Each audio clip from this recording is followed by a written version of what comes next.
Alhamdulillahi alladhi anzala ala abdihi al-kitab. Now, why him? I put this perplexing ayah here on purpose, even if we don't finish our notes on the first ayah today. I thought I was going to be done. I so thought wrong. Yeah, we're not going to be done. Okay, that's okay. That's okay. Is it a good pace? No, not a good pace? We're good. I'm happy, even if you're not happy. That's okay. Okay. But I mean, I'll finish this one concept, which is a very powerful concept. One of the benefits of why this slave? Why this slave? Why in the middle of Arabia? Why in the middle of the desert?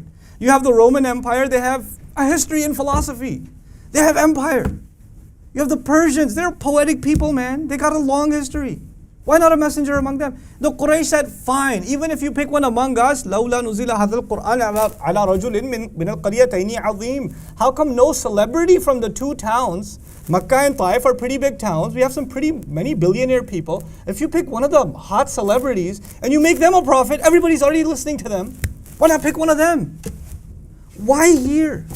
And then on top of that, we have the Jews who have a history of prophets and so much more record, and they're waiting for a prophet also. Why not just give them one? The Quraysh aren't waiting for a prophet. They're not welcoming a prophet. The Yahud are actually waiting for a prophet. They're making dua for it. وَكَانُوا مِن قَبْلِ يَسْتَفْتِحُونَ عَلَى الَّذِينَ كَفَرُوا. They used to lose in battle to the Quraysh and say, you know, our prophet is right around the corner. And when he comes, we're going to get you that time. You may have beat us now, but he's coming. All the signs are here. Which is pretty ironic, right? Because all signs were there, and he came. فَلَمَّا جَاءَهُمْ مَا عَرَفُوا كَفَرُوا بِهِ. When what they knew exactly came, they denied it. They rejected it. But now listen, why Rasulullah sallallahu alayhi wasallam? You can say Allah chooses who He chooses, and I agree. Allahu yastafi min al-malaikati rusulan wa min al-nas. Allah has His own discretion in choosing messengers, which angels should be messengers and which human beings should be messengers. But there is one place in the Quran, a peculiar place in the Quran, that Allah gives us a rationale for why Rasulullah was chosen, sallallahu alayhi wasallam. And that's the ayah I want to put before you. قُلْ إِن كَانَ لِلرَّحْمَنِ وَلَدٌ. An unexpected place, actually. فَأَنَا أَوَّلُ الْعَابِدِينَ. Boy, oh boy, this ayah is supposed to be like a philosophical mystery. A horrible translation of the ayah would suggest, say, if Ar-Rahman had a son, Ar-Rahmani walad, I missed the word walad. If Ar-Rahman had a son, then I am the first to worship. I'll say that again. Say, if Ar-Rahman had a son, then I am the first to worship. And you're like, really? That's in the Quran? Yeah, that's just a bad translation. So let's work through this.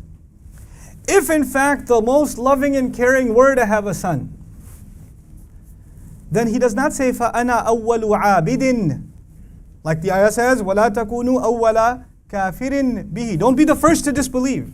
Good translation of أَوَّلَ كَافِرٍ would be, don't be the first to disbelieve. If you want to translate here, I would be the first to worship. You know what you would say in Arabic?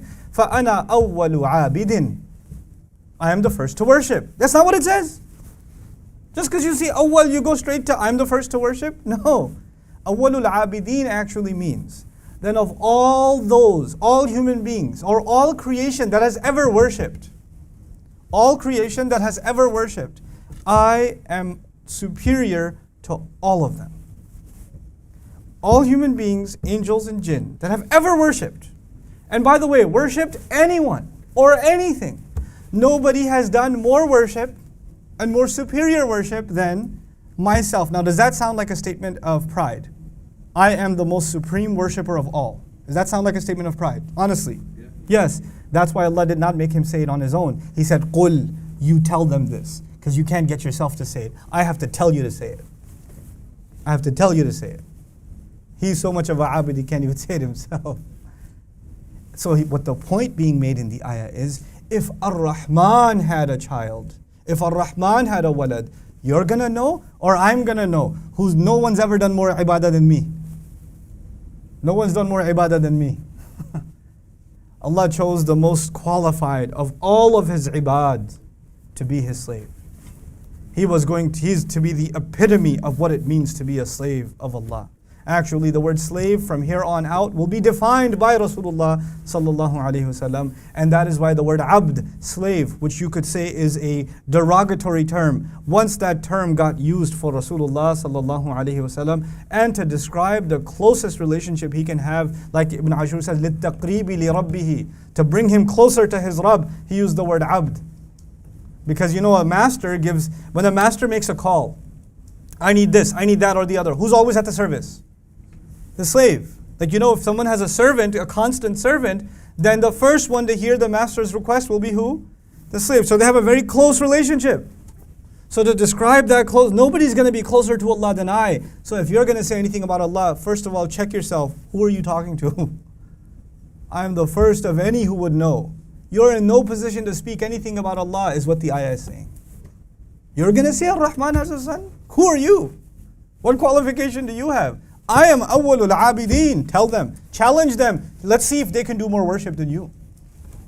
Let's see if they can demonstrate that they have more ibadah than you. Ana awwalul abideen. Keeping that in mind when you understand, Alhamdulillahi alladhi anzala ala abdihi. All praise and gratitude belongs to Allah, who sent down upon His slave. Because the purpose of this book was not to teach you philosophy, was not to teach you arguments, was not to give you some mathematical formula or whatever. The purpose of this book was to demonstrate to you what does it mean to be a abd of Allah. This is the last letter from Allah. These are the last letters from Allah to humanity. Risalati Rabbi, they're called in Quran. These last letters could not have been just taken in theory. They had to be demonstrated. What happens when a person internalizes this book? They truly become a abd. They become a abd. So Alhamdulillahi alladhi anzala ala abdihi. This is all just tied together, how the book had to be given to the ultimate abd. Really, I don't know how to translate this in English except to say, all praise and gratitude belongs to Allah, who sent the book down as an incredible gift, allowing it to remain as a guest inside the chest of his ultimate slave, ala abdihi, al-kitab.